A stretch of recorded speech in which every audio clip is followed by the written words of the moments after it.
हमने बहुत से देखा, पहले दिन डीजे बजा रहे हैं, लड़के का विवाह है, धरती तोल रखी, अगले दिन वो दूल्हा ही मर जाता है दुर्घटना के अंदर। अब टक्कर मार कर रो रहे हो, अब बजाओ डीजे।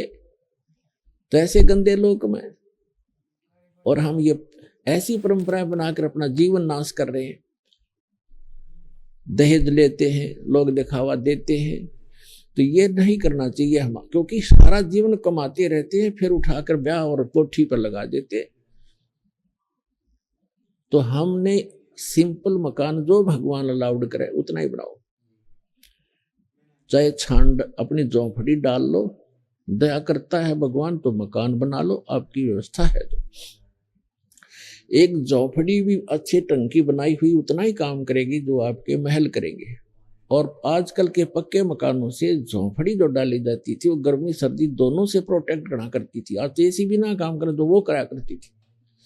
तो जैसा भी है, देश काल परिस्थिति जो बदल गई है, तो हम कैसे भी मकान बना कर रहे हैं, लेकिन भगवान की भूल ना पड़े और इन परंपराओं को कम करें,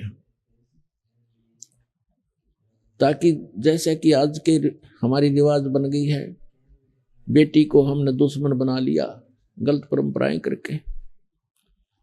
क्योंकि लड़की विवाह जन्म होते ही हम ये मान लेते हैं ये बाहर बन गई, क्योंकि इसका विवाह करना 2-4 लाख रुपया लगाने पड़ेंगे तब कोई ग्रहण करेगा, फिर उसको बच्चा होगा, कदे पीलिया, कदे छूत-छक, कदे फलाना, फिर भात हो गया। तो ये क्या आवश्यकता है इन चीजों की?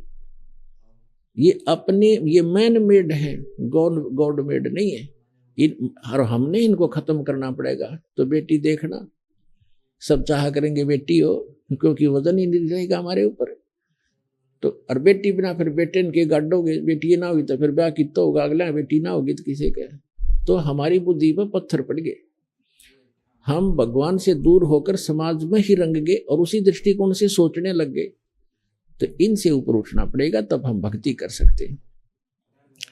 हम सतलोक चलना है तो इन मर्यादाओं का अपना पालन करना पड़ेगा। यदि आप विद्यार्थी हैं तो विद्यार्थी वाला ही काम करे, और फिर वो अगर वो बच्चों में गधों पर बैठकर घूमता है गांव में जाकर, तो विद्यार्थी नहीं है और स्कूल आता नहीं है।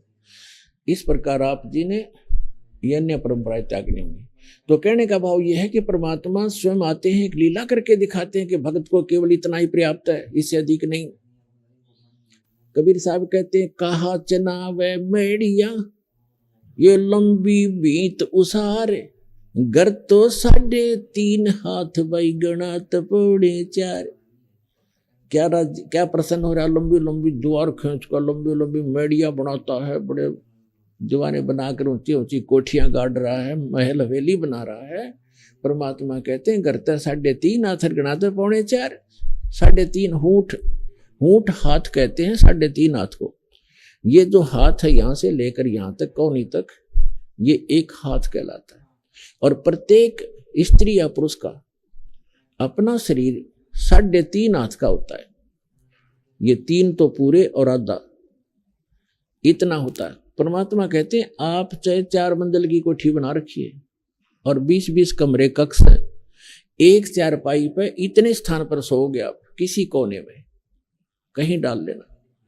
तो बाकी बकवाद किस लिए कर रखी है? तो परमात्मा कहते हैं, घर तो 3.5 हाथ और गणा तो पौने 4। कहने का भाव ये नहीं है कति माप के 3.5 हाथ बना लो, यानी आवश्यकता से अधिक बनाने की कोई आवश्यकता नहीं, वो हमारी मूर्खता होगी। आवश्यकता अनुसार मकान बनाओ, 2 कमरे हैं, 3 चाहिए, 4 चाहिए, अपने परिवार अनुसार, या एक में ही काम चलता है तो क्यों डले डोए बेमतलब के। भक्ति उद्देश्य रखे और भक्ति में बाधा करे, उस वस्तु और उस रिवाज को तुरंत त्याग दे।